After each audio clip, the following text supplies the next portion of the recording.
Hello friends, आप सभी का एक बार फिर से हमारे चैनल पर स्वागत है। आज एक्टर्स की दुख भरी कहानियाँ पार्ट 4 में हम आपको गोविंदा के बारे में बताने जा रहे हैं। कहा जाता है कि इस एक्टर की कहानी भी बहुत दुख भरी रही थी। बेहतरीन डांस के लिए अलग पहचान रखने वाले गोविंदा आज करीब 165 हिंदी फिल्मों में काम कर चुके हैं। लेकिन एक समय ऐसा भी था जब गोविंदा खुद ही कैसेट बेचने का काम किया करते थे। फिल्मी परिवार से ताल्लुक होने के बावजूद जब गोविंदा ने फिल्मों में आना चाहा तो उनके माता पिता का इसमें उन्हें कोई सपोर्ट नहीं मिला। गोविंदा के पिता अरुण एक एक्टर थे और उनकी माँ एक सिंगर थी। लेकिन गोविंदा के जन्म से पहले कुछ समय पहले ही उन दोनों के बीच दूरियां बढ़ गई थी, जिसका कारण उनके पिता गोविंदा को ही समझते थे। का नतीजा ये हुआ कि जब गोविंदा पैदा हुआ तो उनके पिता ने उन्हें गोद तक में नहीं उठाया। गोविंदा का जन्म 21 दिसंबर 1963 में मुंबई में हुआ था। उनके पिता को महबूब खान की फिल्म औरत से पहचाना जाता है। इनकी मां निर्मला देवी एक जानी मानी सिंगर थी। गोविंदा के जन्म से कुछ समय पहले इनकी मां साध्वी बन गई थी। के माता पिता साथ जरूर रहा करते थे, लेकिन साध्वी बनने के बाद इनकी मां ने उनसे दूरी बना ली थी। इस बात से गोविंदा के पिता को नाराजगी थी और वह नाराजगी गोविंदा पर ही उतरी और उन्हें लगता था कि गोविंदा के कारण ही उनकी मां साध्वी बनी है और इसलिए उन्होंने गोद में गोविंदा को उठाने से इनकार कर दिया था। कुछ समय बाद जब परिवार ने समझाया तो इनके पिता ने इनसे सारे गिले शिकवे दूर कर दिए थे। गोविंदा का परिवार पहले मुंबई सबर्ब में एक आलिशान बंगले में रहता था। लेकिन जब उनके पिता अरुण को फिल्मों में पैसा लगाकर नुकसान हुआ, उन्हें बंगला बेचकर विरार के एक छोटे से घर में रहना पड़ा था और यहीं गोविंदा का जन्म हुआ था। गोविंदा अपने 6 भाई बहनों में सबसे छोटे थे। घर वाले प्यार से चीची बुलाते थे, जिसका अंग्रेजी में अर्थ लिटिल फिंगर होता है। सही के बर्तक कॉलेज से बीकॉम की डिग्री लेने के बाद भी गोविंदा के पास कोई नौकरी नहीं थी। समय बाद उन्होंने होटल ताज में मैनेजर के लिए निकली नौकरी के लिए आवेदन दिया।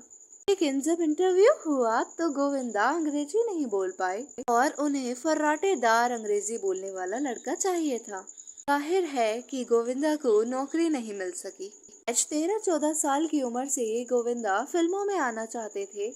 उनकी माँ इसके खिलाफ थी, नहीं चाहती थी कि गोविंदा फिल्मों में आए, क्योंकि इसी प्रोफेशन से उनके पिता ने आर्थिक तंगियां सही थी। गोविंदा माँ को बिना बताए फिल्म स्टूडियो के चक्कर काटा करते थे। माँ बाप को इंडस्ट्री को छोड़े सालों बीत चुके थे। ऐसे में कोई उनसे बात करने के लिए भी राजी नहीं होता था। गोविंदा को हमेशा से ही डांस में दिलचस्पी थी। 1983 में मिथुन चक्रवर्ती की film disco dancer I. Govinda ने उसके गानों पर घंटों लगाकर डांस सीखा और अपना डांस रिकॉर्ड किया और उसका VHS सभी स्टूडियो में बांटा और उसकी बदौलत ही गोविंदा को पहली एड फिल्म मिली थी। गोविंदा ने माइथोलॉजिकल शो महाभारत में अभिमन्यु के रोल के लिए ऑडिशन दिया था, लेकिन इस शो से पहले ही उन्हें फिल्म तन बदन मिल गई थी, जो कि उनकी पहली फिल्म थी। गोविंदा कई फिल्मों के लिए ऑडिशन देते थे, लेकिन उस समय हीरो के साथ कोई भी फिल्म मेकर रिस्क लेने को राजी नहीं था। एक दिन गोविंदा ने अपने मामा जी को अपने डांस के एक्शन सीन के कैसेट भेजे। गोविंदा के टैलेंट से मामा आनंद इतने खुश हुए कि उन्हें अपनी फिल्म का सब्जेक्ट बदलकर उन्हें अपनी फिल्म में लेने का फैसला किया। एक मुलाकात में आनंद ने गोविंदा को अपनी स्क्रिप्ट दिखाई। उन्होंने पूछा कि इस फिल्म का हीरो कौन है। माँ ने गोविंदा से कहा, आंखें बंद करो फिर ही बताऊंगा। ऐसे ही गोविंदा ने आंखें बंद की तो मामा आनंद ने जोरदार थप्पड़ मारा और कहा कि तुम ही इस फिल्म के हीरो हो। वे फिल्मों में कामयाबी हासिल करने से पहले बेहद गरीब हुआ करते थे। एक बार गोविंदा अपनी माँ को छोड़ने रेलवे स्टेशन पहुँचे थे। भीड़ इतनी थी कि गोविंदा अपनी माँ को ट्रेन में नहीं बैठा पा रहे थे। देखते ही देखते सामने से 5 ट्रेन गुजर गई। को इंतजार करवाना गोविंदा को इतना बुरा लगा कि उन्होंने तुरंत रिश्तेदारों से पैसे उधार ले लिए और माँ के लिए फर्स्ट क्लास टिकट खरीद लिया। उन्हें ट्रेन में बैठा दिया। गोविंदा को अपनी पहली तनख्वाह 4,500 रुपए मिली थी। पैसों से वो माँ के लिए साड़ियाँ और मिठाइयाँ लेकर घर आए थे। गोविंदा आज तक भी अपने माँ के जन्मदिन पर उनके पैर धोकर उस पानी को पीते हैं।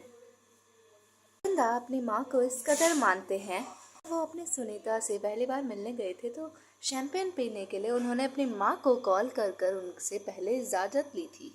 तन बदन गोविंदा की पहली फिल्म थी, लेकिन इससे पहले इल्जाम रिलीज हुई जो उनकी डेब्यू फिल्म बनी। क्लासिक आवारगी और महासंग्राम जैसी बेहतरीन फिल्मों में काम करके गोविंदा स्टार बन गए थे। फिल्मों में आने के पहले साल ही उन्हें 49 फिल्मों में काम मिला था। 1989 की जंगबाज में गोविंदा कुमार के साथ नजर आए थे। इस फिल्म की शूटिंग के दौरान राजकुमार ने उनसे झड़प में उन्हें जोरदार थप्पड़ भी मार दिया था और राजकुमार ने गोविंदा से उनकी पसंदीदा शर्ट ली और थोड़ी देर बाद जब गोविंदा सेट पर आए तो उन्होंने देखा कि उन्होंने शर्ट के टुकड़े टुकड़े कर कर उसका एक टुकड़ा लेकर अपनी नाक पूछ रहे थे उससे। गोविंदा को कई ऐसी यातनाएं सहनी पड़ी थी। आप सभी का वीडियो को देखने के लिए धन्यवाद।